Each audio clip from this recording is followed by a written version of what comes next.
Every child is deserving of a safe and lovely environment to grow and thrive. But for many children, this reality is far from different. Child abuse is an issue that affects millions of children worldwide, often in silence, being hidden behind closed doors. Good afternoon and welcome to our podcast. Today we're addressing a serious issue that impacts many children within our communities, child abuse.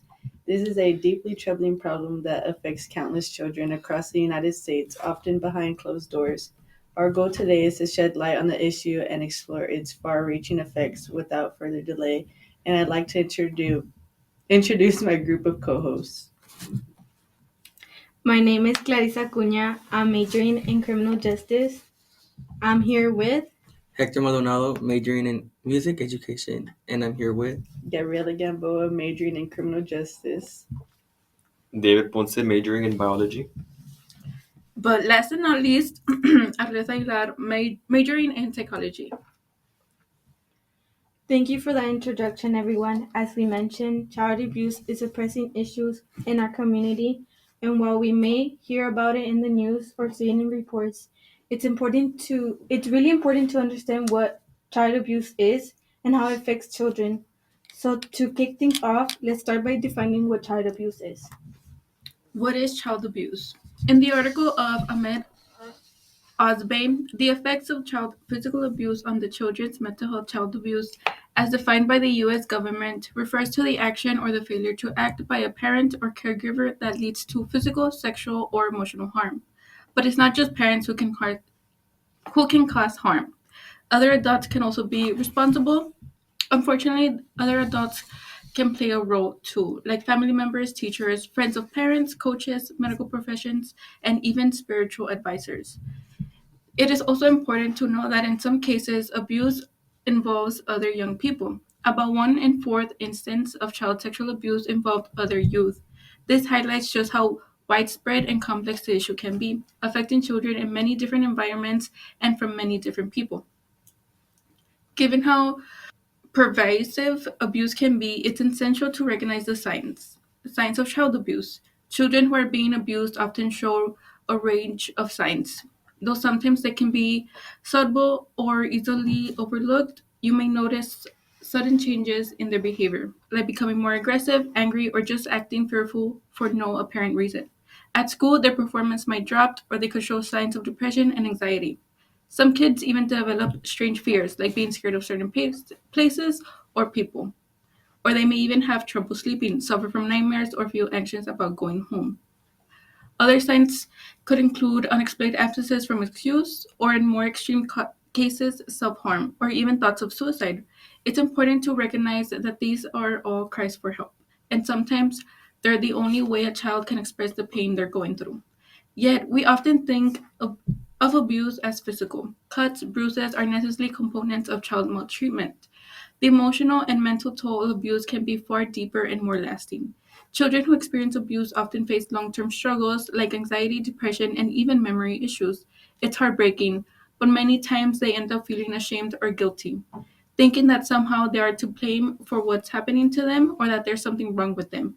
On top of that, abuse can affect the body in physical ways, disturbing its normal functions and making an impact even harder to cope with.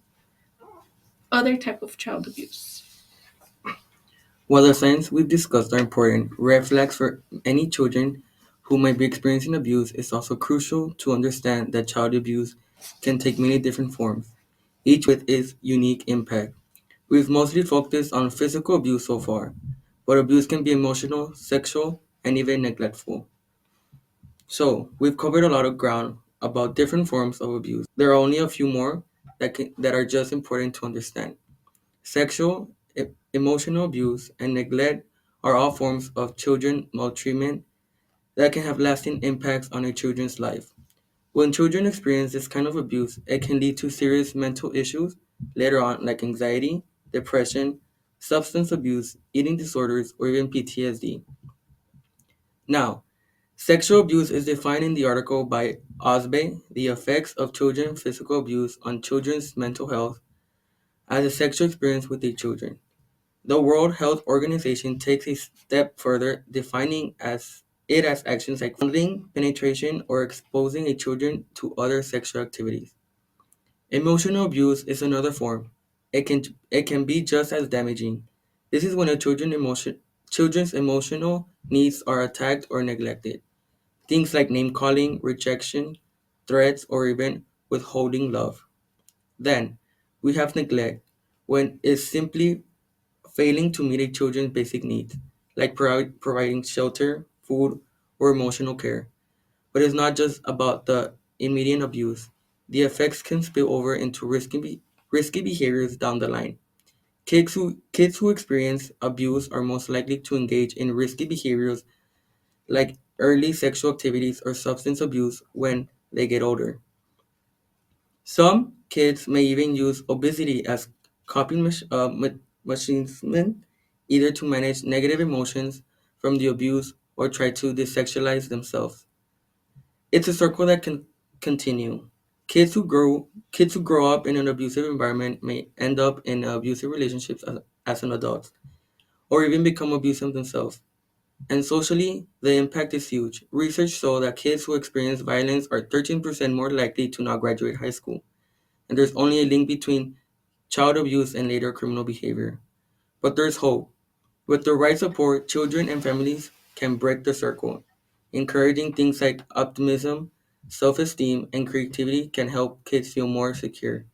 Parents who have strong community support and access to education are less likely to abuse their children, and the community plays a big role too. Things like stable housing, affordable healthcare, social services, and access to food and education are all essential to preventing abuse before it starts. Now that we explored the different forms of abuse, let's shift the focus to the specific effects of abuse, physical abuse on children, and the treatment options available to help them heal. In the article, The Mental Health Impact of Child Abuse states children who are physically abused often avoid interactions with adults. They might show extreme behaviors like aggression or withdrawal, and many abused children actually prefer being at school away from home. Both short-term and long-term physical issues are common in these children.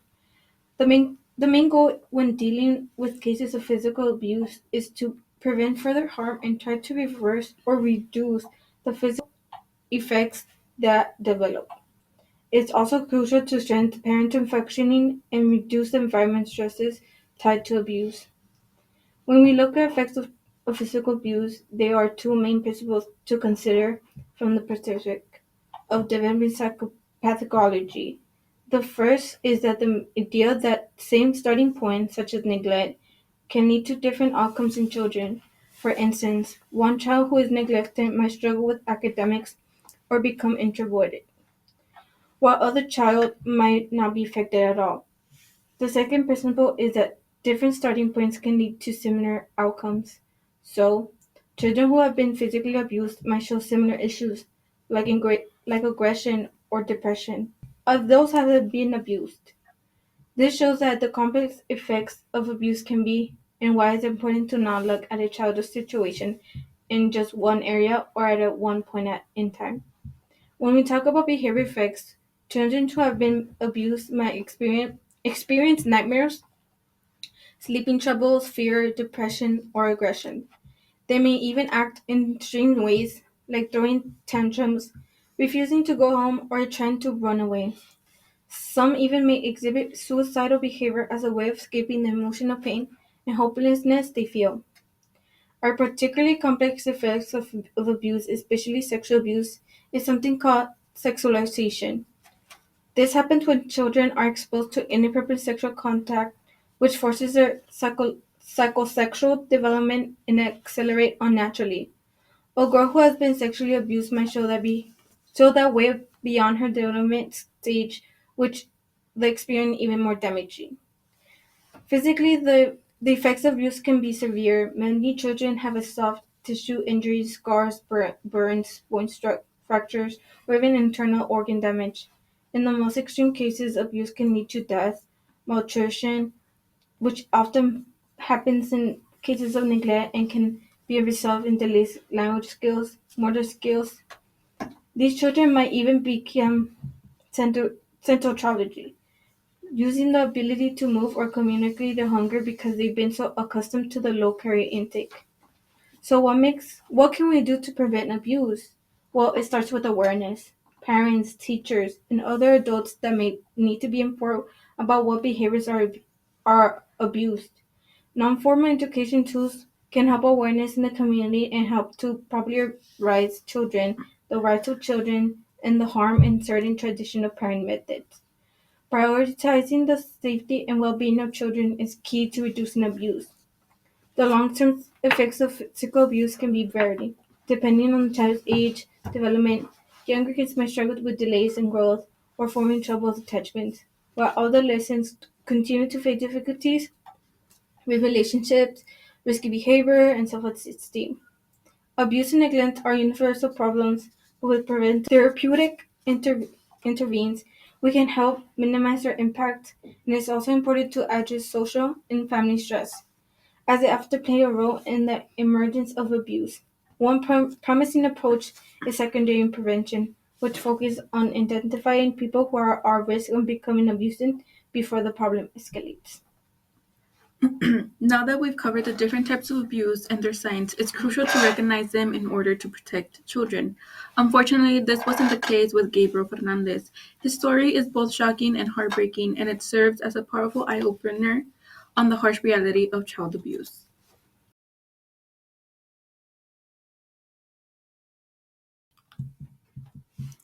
The case of Gabriel Fernandez is truly one of the saddest cases I've heard. Many cases of child abuse go unnoticed and remain unspoken, but there's one story that really shocked the entire United States. The tragic case of Gabriel Fernandez. It's honestly heartbreaking and deeply upsetting, and it really highlights just how badly the system can fail vulnerable children. Gabriel was an 8-year-old boy born on February 20, 2005 in California. His early life was rough. Right after he was born, his mother, Pro Fernandez, gave him to his grandparents and uncle. He was raised by his uncle and his uncle's partner for a few years, but when his grandfather decided they weren't the right people to raise him, things took a turn. In 2012, Pearl decided to get Gabriel back mainly for the welfare money. So, he ended up living with her and her boyfriend, Isario Aguirre. Sadly, that was the beginning of a nightmare that ended his death on May 23rd, 2013. So here's what happened to Gabriel. One of the first red flags came when Gabriel asked his first grade teacher, Jennifer Garcia, if it was normal to be beaten with a belt and bleed. That's when Jennifer called the Child Welfare Hotline, but even then, nothing was done. It's like no one was listening. A few weeks later, Gabriel came to school with a fat lip and pieces of his hair missing. He told his teacher his mom punched him. A little while after that, he came back to school and said his mom shot him in the face with the BB gun. Jennifer reported that too, but again, no one followed up. 3 weeks before his death, Gabriel went to a social service office with his mom, and a security guard noticed some horrific injuries on him. Cigarette burns on his head, some fresh, some healing, along with bruises around his eyes. The guard wanted to report it, but he was told not to. It was only when he called the police that something was done, but as you can guess, Gabriel was never taken away from his mom and her boyfriend. When Gabriel's death made the headlines, the full details of his abuse came out. Gabriel was forced to sleep in a cupboard, tied up, blindfolded, and handcuffed. Sometimes they even put a sock in his mouth to keep him quiet. He was beaten with a baseball bat, punched, and pepper sprayed. He wasn't fed, and when he was, they made him eat cat litter. It's just horrific to even think about it. When they did the autopsy, they found multiple rib fractures, bruises, and bleeding in his head. The cause of death was blunt force trauma and severe neglect. It's a tragic reminder of just how crucial it is to protect vulnerable children and how sometimes when the system fails, the consequences. So, how common is child abuse? The Centers of Disease Control reports that the latest 1 in 7 U.S. children have experienced abuse or neglect in the past year. Nearly three-fourths of the world's children between the ages of 2 and 4 receive some form of physical punishment from their caregivers. The End Corporal Punishment Organization states that only 14% of the children are legally protected. The CDC states that in 2020, in the US alone, more than 1,700 children died from abuse, neglect, or both. The article Child Maltreatment by the Child Welfare League of America analyzes Texas child welfare situation in 2022, highlighting key statistics on abuse and neglect. Texas reported 245,430 child abuse and neglect referrals in 2022. The racial breakdown of victims shows 46.9% are Hispanic, 25.5% are white, 21.1% are African American, and 0.7% are Asian. Abuse isn't limited to Texas, it's a global issue.